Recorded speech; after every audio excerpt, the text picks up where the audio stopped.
Hey you guys, it's Nina. Welcome back to my channel. So I wanted to do this video because a lot has been going on over the past couple of weeks related to work. And I just wanted to share a little bit about that because I get a lot of questions about work, about, what I do, as an English major, how I've built my career, things like that. And one thing I'll say is that if you are not following me on my money channel, Sweet as Money, I would love for you to go over there, please. I started that channel back in February after I did the Dave Ramsey video. What's up, Mr. Purple? I started that channel after I did my video on Dave Ramsey, and I would like to talk a lot more about my money journey. It literally was 10 months since I posted on there.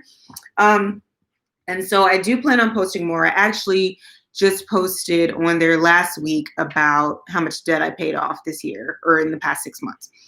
Anywho, I wanted to talk about my job because, hey, everybody that joined. Hey, Ebony Rose. Hey, Bilbo. Just wanted to talk about this a little bit because I do realize that we're in such a crazy moment in time. So just to give you a little bit of background, so I was an English major. I'm a writer. I'm not going to talk about specifically, hey, Ebony Rose. I'll get into that in a little bit, Ebony.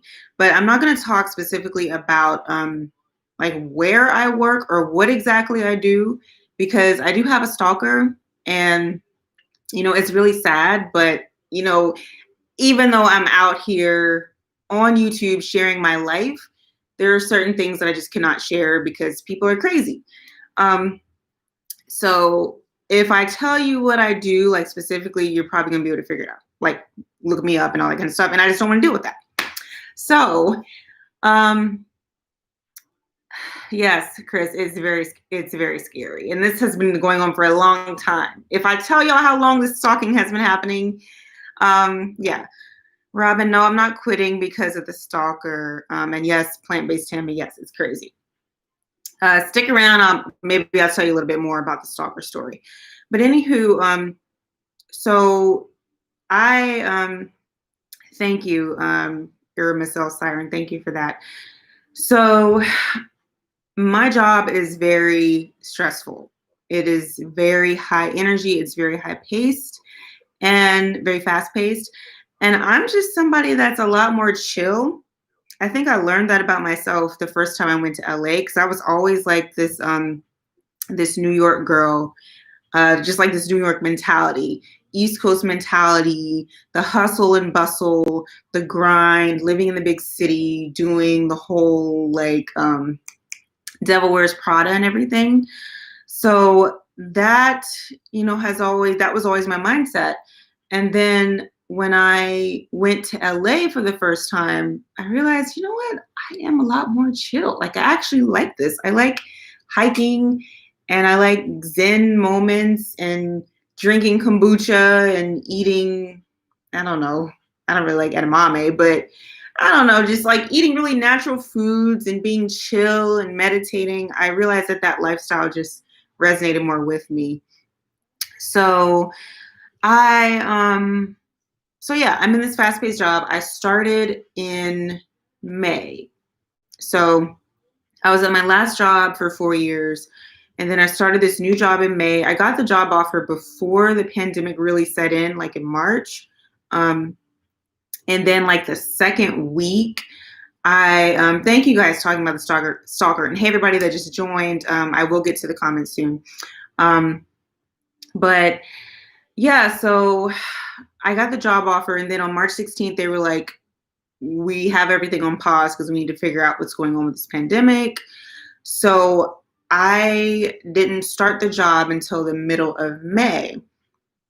And I only took like 6 days off in between that last job and this job, because I always feel like you should at least have a week of transition time. Like I would never quit a job Friday and then start on Monday. That's just not how I roll. So yeah, I jumped into the job, and from day one, like after I got trained on everything, it was a lot. I mean, just a deluge of work, a flood of work. It kept coming, kept coming. The great thing about it is that, or was that I was non-exempt, meaning that I was eligible for overtime. Excuse me. And, you know, my day was 7.5 hours. And hey, everybody that just joined. Thank you, Robin. Hey, Demi. So, yeah, the good thing about it is that I could only work 7.5 hours a day before it turns into overtime. But that means my day is a lot more crunched. And fortunately, you know, I have a great manager who actually we worked together at the last job I was at. So he's like really supportive, and he would say, you know, if you need overtime, don't worry about it. You know, we'll work it out. Like there's a certain amount of overtime that you can have before we need to like discuss priorities and stuff like that. So I just got to the point where at the end of the day, I was extremely exhausted to the point where I could not focus on anything else.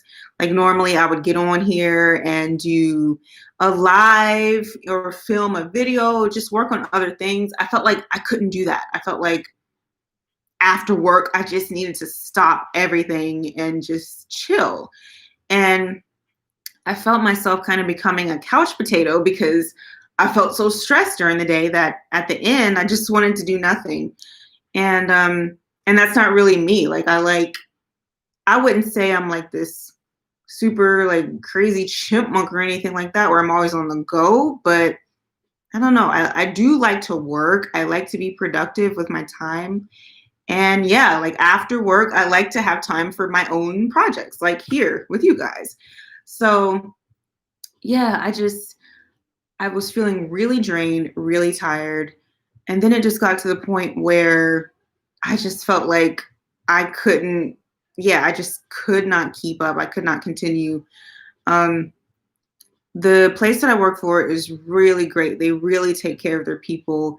So they have the employee assistance program. So I was talking to a therapist for 2 months about everything that's going on. And, you know, I had a lot of support, but ultimately I think I just got to the point where my brain was starting to shut down. And I'll just say I've talked about it before. I have lupus, and one of the symptoms, one of the things that you deal with is brain fog.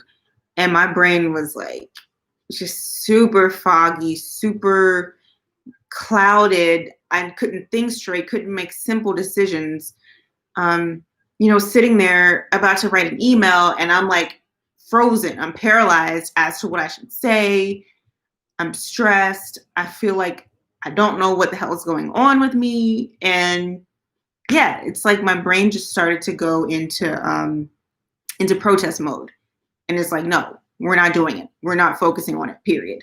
And that's a really hard place to be when you have a really tough job where people rely on you. You have people calling, hey, everybody that joined. When you have people relying on you, you have people, you know, calling you and emailing you and really expecting a lot from you. So I had to really stop and think about what I was doing with myself. Like, think about the fact that I was basically killing myself trying to keep up with everything, trying to be this perfect employee. Um, Bill Boat, does weed help with that? I'm not at liberty to say. But Beta Boss, yeah, have MS, so I understand. Yeah, yeah. I mean, autoimmune disorders and everything. It's real. It's no joke, and it's tough. So I just felt like if I kept going one more day, I was going to explode. And yeah, there was just, I don't want to be graphic, but it was going to be bad. So last week, I decided to talk. Oh, I also forgot to mention this is an important part. So I've only worked in the office, in the new office, one time. Yeah, only one time in this entire 6 months that I've been there. Um, the entire time has been remote, which has been great because I've been able to stay home and be safe. On the flip side of that, my entire social life, actually seeing people at work, because work is a huge part of our social lives. All of that's gone. I'm sitting my butt in the seat at home, in the chair at home all day, and it's just a totally different experience. And it's kind of disembodied because normally, or for people that have been in their jobs for a while, you you have a base, you have memories at this job, the people that are there, and then you're working from home and you're still chatting with people, you're still kind of, it still feels familiar. For me, none of it was familiar. So yeah, it just got to the point where I was feeling like really disembodied, really disconnected, even though they do a great job of trying to keep people connected. Um, and so last Monday, everything just came to a head, and I was like, I cannot do this anymore. So I went to my manager. We talked over the phone, a video chat, and I told him, I was very honest with him, and I said, you know what, I'm feeling exhausted. I'm feeling stressed. I am not in a good place, and I just, I can't keep this up, and I can't keep lying to myself and pretending to be okay. And he was very supportive, which wasn't surprising because we have known each other almost 5 years. It was hard though to really face that reality because he referred me for the job. He's like always been a huge champion for me, a huge cheerleader. So the fact that 6 months into this new job, I'm like, peace out. It's hard. It was really hard. So I was definitely not looking forward to that conversation at all. That was the hardest part of everything. So we were talking a little bit, and he was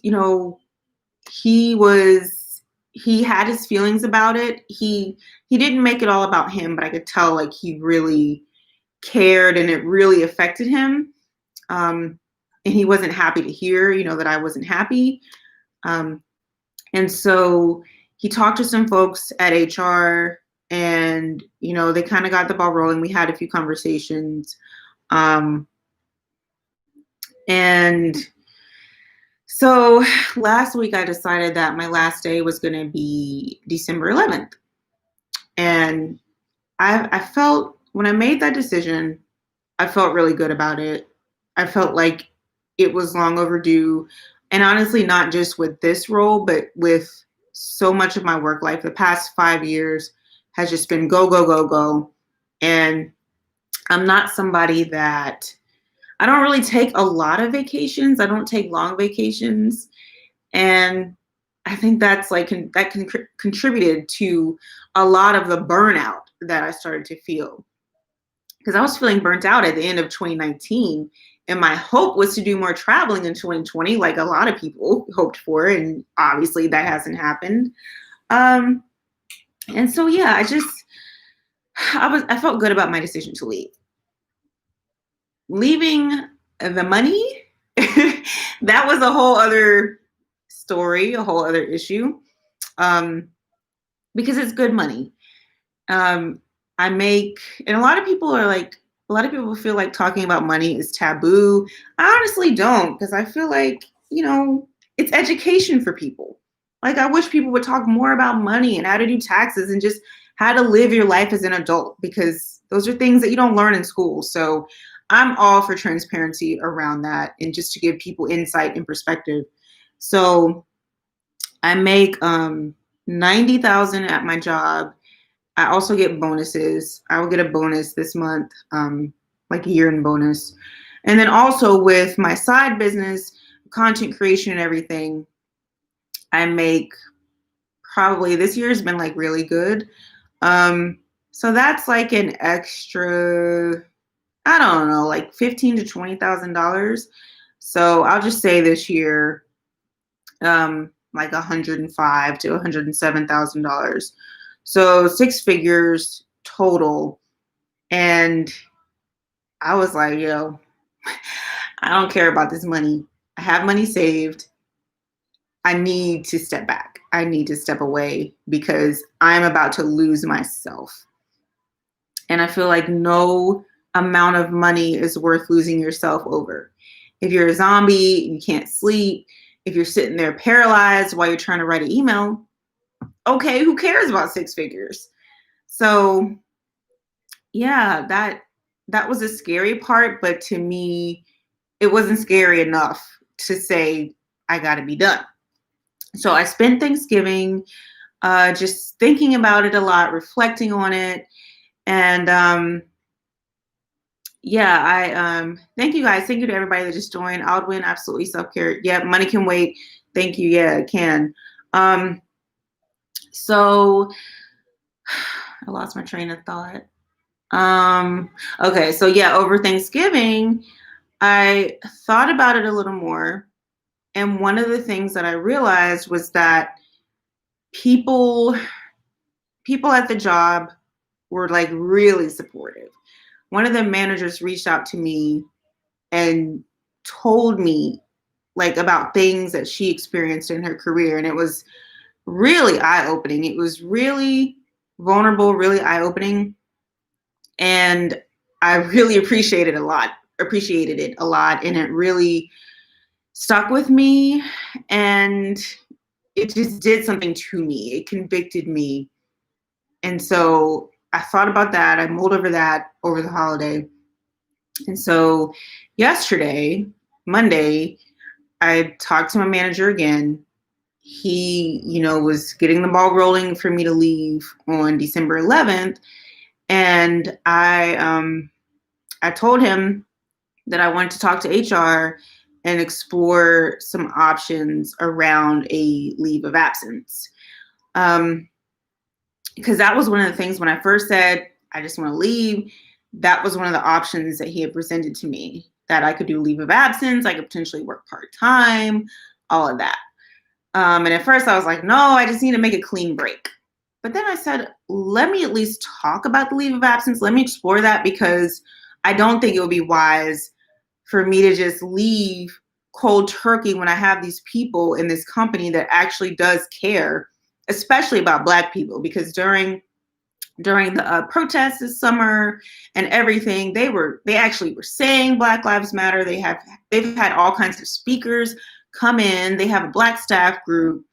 They have done a lot. They have been very vocal. So, that's not something to overlook. That's not something to take lightly, because there are a lot of companies that give you their ass to kiss, basically. They don't care about your experience. So, that's not something to take lightly.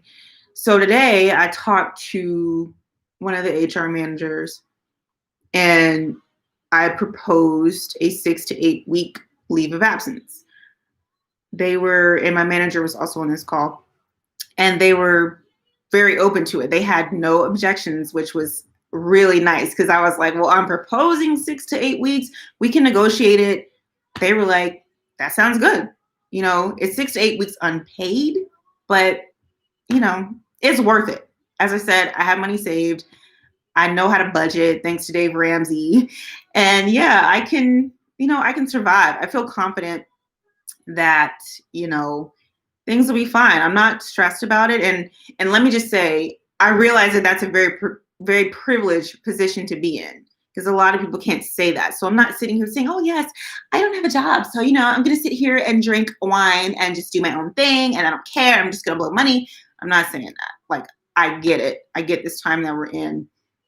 But my boyfriend actually said something really profound as I was making this decision, because I don't know, I'm an empath and a sensitive person, and I tend to feel what people feel, and I tend to care about people a lot. And my whole thing during this process was like, oh, excuse me, there are so many people that have lost their jobs, so many people that are struggling. Excuse me, I got the burps.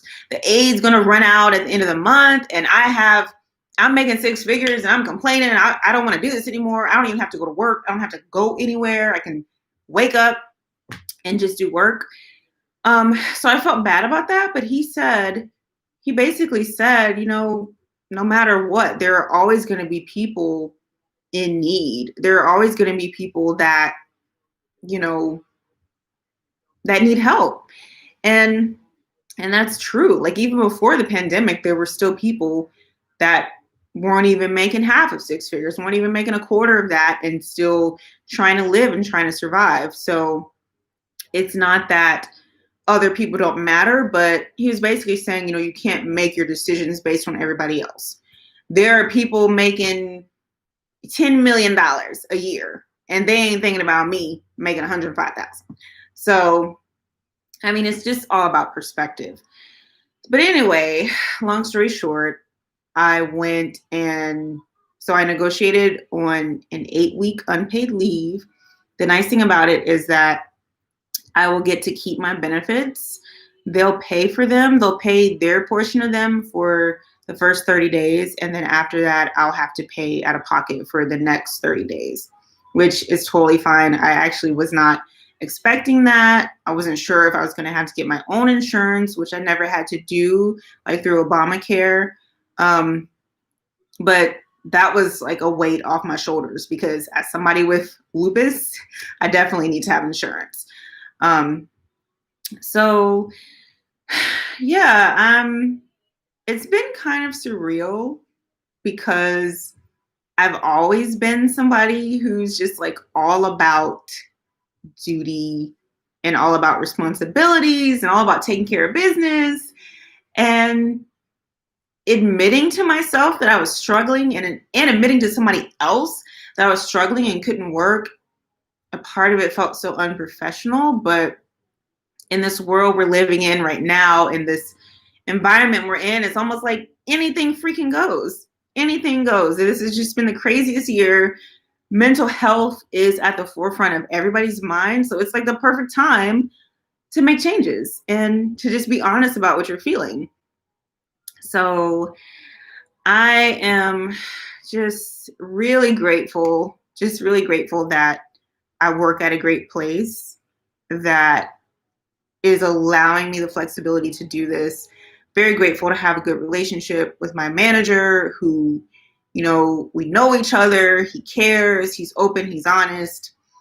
And yeah, just just good people. Yeah, I don't take it lightly. I don't take it lightly. I've been very privileged, and privilege is, privilege doesn't necessarily see color. There's a lot of ways that you can be privileged as a Black person, as a woman, as this or as that. Not to say that you have every privilege, but I think it's important to just have some perspective on things, because I live in the DC area. I live in Maryland. This is a very well-to-do area. There are a lot of successful Black people in this area who, have high household incomes. We don't deal with a lot of just direct, blatant racism here. It's like a very comfortable place. It's like an oasis for Black people. Black people do very well out here. So it's not lost on me the privilege that I've had during this time. But yeah, this is going to be the longest that I've ever taken off from work.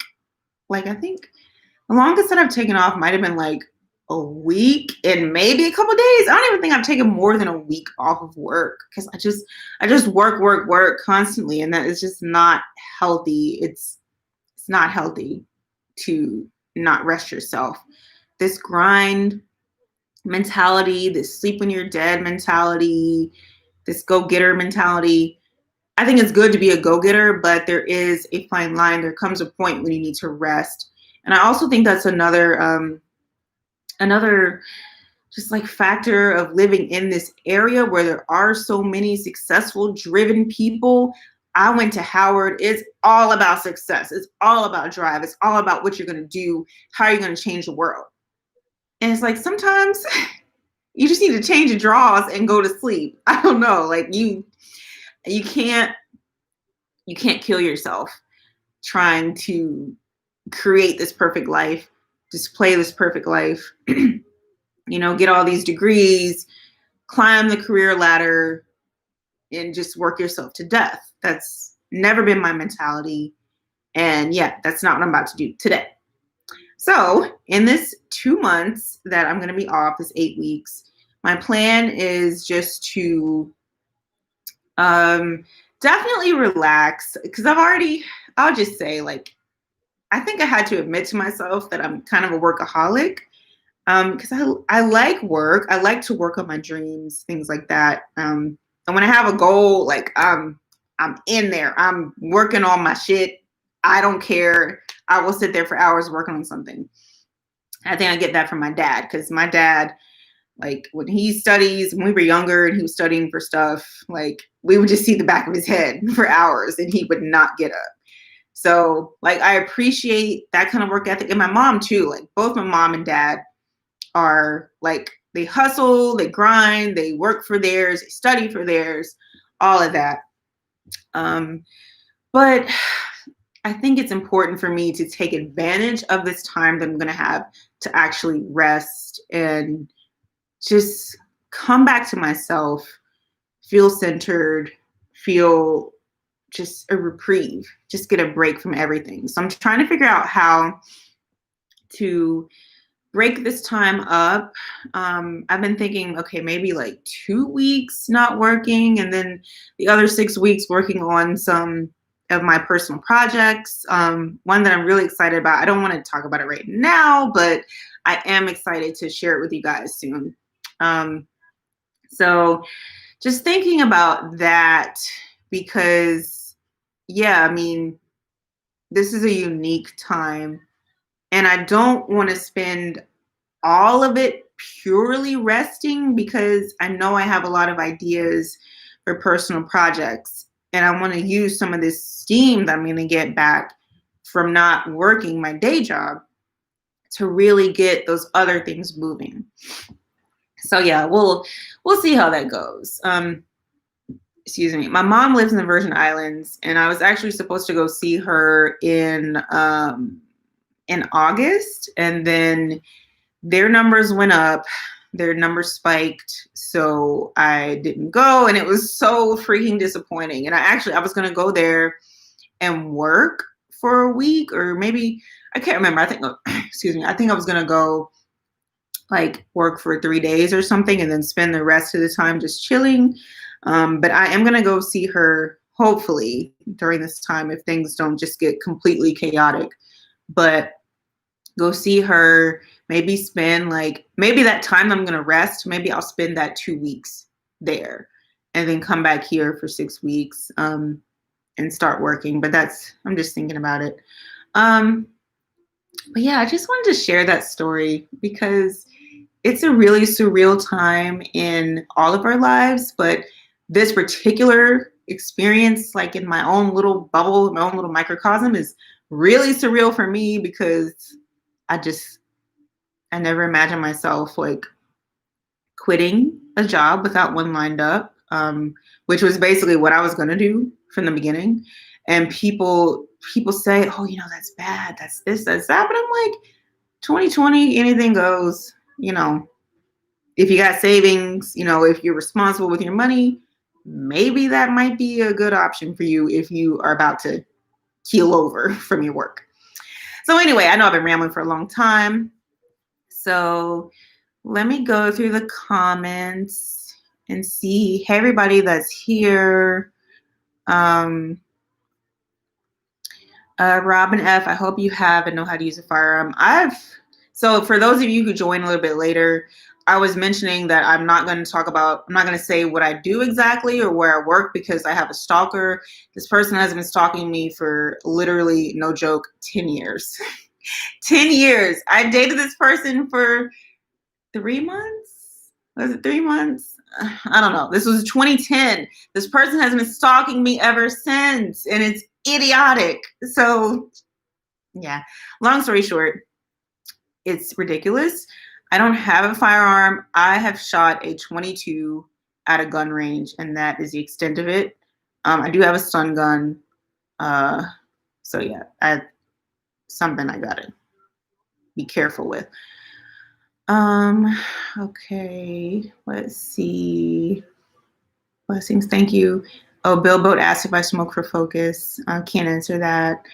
Um, Robin, glad you put yourself first. Stress is a slow death. Absolutely, it is. I mean, it just eats away at you, and it gets to the point where you start to have these psychosomatic symptoms where you feel like you're dying, but it's just your mind is so stressed out.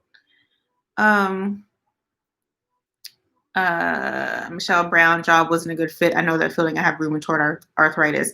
Yeah, I actually haven't been. I haven't been diagnosed with arthritis, but I feel like I have it too. Because sometimes my hands hurt like crazy, and my grip is very weak.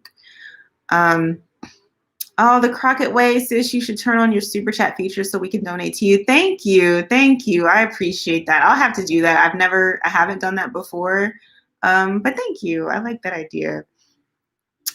Michelle Brown, see, I thought you were a social worker. No, I'm not a social worker, but I've always wanted to be a therapist, to be a counselor, work with people, even when there was a point when I was just a hot mess. I always felt like I was meant to help people. And that's one of the things I love about this channel, being able to talk to you guys about my lock journey. And that, I mean, when I set out, like that wasn't the only thing I wanted to talk about, but it just kind of ended up being the topic of my channel. But there is so much more that I want to talk about. So yeah, I understand because I have PTSD. Yeah, there's actually a woman that lives, a neighbor who has PTSD, and sometimes she screams a lot. And I remember like it caught me totally off guard the first time I heard it, but then like as somebody explained to me, I started to feel a lot of compassion for her. So like when I hear her screaming now, it's like I feel bad because I know she's distressed. Michelle Brown, I started going to Mexico for part of the Christmas holiday to recharge. It's funny you say that because my boyfriend and I were talking today about how everybody seems to be going to Mexico. I would love to go to Mexico. I hope you enjoy it, child, because I need a change of scenery. Beta boss, you have to take care of your body. Stress is not good. No, siree. Nope. Alvin, I answered that. Robin F, glad you recognized you needed to change. Absolutely. Demi Bell says, I just took my first full week of vacation since I lost my mom last year. I'm sorry about your loss, Demi. I was at that exact same point. I felt overwhelmed. You have to do what's best for you, Nina. Thank you. Thank you, Demi. I'm sorry for your loss again. And you absolutely have to do what's best for you because if something happens to any of us, they can replace us. So Deshonda's season, I support you because you have to work for a long time and happiness is truly key. You want to enjoy what you do. Absolutely. And the whole idea of working for 30, 40 years just to enjoy it for the last 15 years of your life or however long you're going to live afterwards, that doesn't make sense to me. So, yeah. Deshonda's season, my aunt makes $142,000 a year working from home. She loves it, but it's lonely and she's okay with that. She offered to put me on, but I refused to put her name on the line because I'm at a point in my life. It cut off, but I feel like you might be saying you're at a point in your life where maybe you're not sure what you want to do. Maybe you don't know if you want to commit. If that's the case, I'm only speculating. But yeah, I think it's smart to hold off, so that way she's not left in a lurch, if you decide you want to go a different direction. Michelle Brown, don't drink the Kool-Aid. This is business and the bottom line comes first. Absolutely. Lost my place. Deshonda, because I'm at a point in my life, okay, here's your continuation, where I understand the value of life money and I desire my dream job, which is owning my own learning center. Lo and behold, I landed a job as a co-director at a center. Congratulations. That's great. I think it's really great that you were clear about what you wanted and you weren't willing to let me phrase this the right way, because it's not necessarily about settling, because sometimes we need to take certain jobs so that way we can get to another place, but to really be clear about what you want and to move your energy, shift your energy in your life in that direction, that's amazing. Regina McWayne, did you quit or just take a leave of absence for 6 to 8 weeks? So initially I was going to quit, and the plan was to quit, and I told them my quit day. And then I decided after a week, I went back and said, I will take an 8-week leave of absence. And another thing I didn't say, I'm going to be checking up every 2 weeks during this 8 weeks. And if at any point, and like we agreed to this, if at any point I decide that I don't want to go back, then I'm not going to go back. And that's going to be that. They said there's not going to be any hard feelings. This is just a time for me to really discover what I truly want to be doing. Even though I'm working in my field, I'm an English major and I work in a job that is heavily, heavily writing focused. Okay. Deshaun is seasoned, hence God is grooming me for my own center. Absolutely. Absolutely. Aromacelli. Sorry if I mispronounced that. Siren. Yes, he's right. Yeah, that was the one I was talking about, my boyfriend. Nikki, I can relate. I'm financially comfortable and secure. However, I do have to do a couple of staycays to refresh. I'm grateful I'm able to work from home, but it does take its toll. It does take its toll. And I think, like, I know the frontline workers, the essential workers, I can only imagine how hard it's been for people working in the ER, teachers, grocery store workers, all those people. They've had the roughest time this year. Working from home is comfortable and it's luxurious by comparison, but mentally it can be exhausting too, because all you see is these four walls, and that starts to mess with your mind. Definitely. I mean, both conditions mess with your mind in different ways. Okay. Lee Gates, I'm actually going through something similar. I'm on leave as you speak. Yeah, it's real. It's real, girl. You got to take a step back. Nikki, totally agree. TS, what does she do? Not sure what that's about. Ang reviewed, I feel you, girl. I have MS and I want to quit my good paying career. I'm burnt out because this career isn't part of my purpose. I want to pursue my own purpose, not someone else's. Amen to that, girl. That's exactly where I was.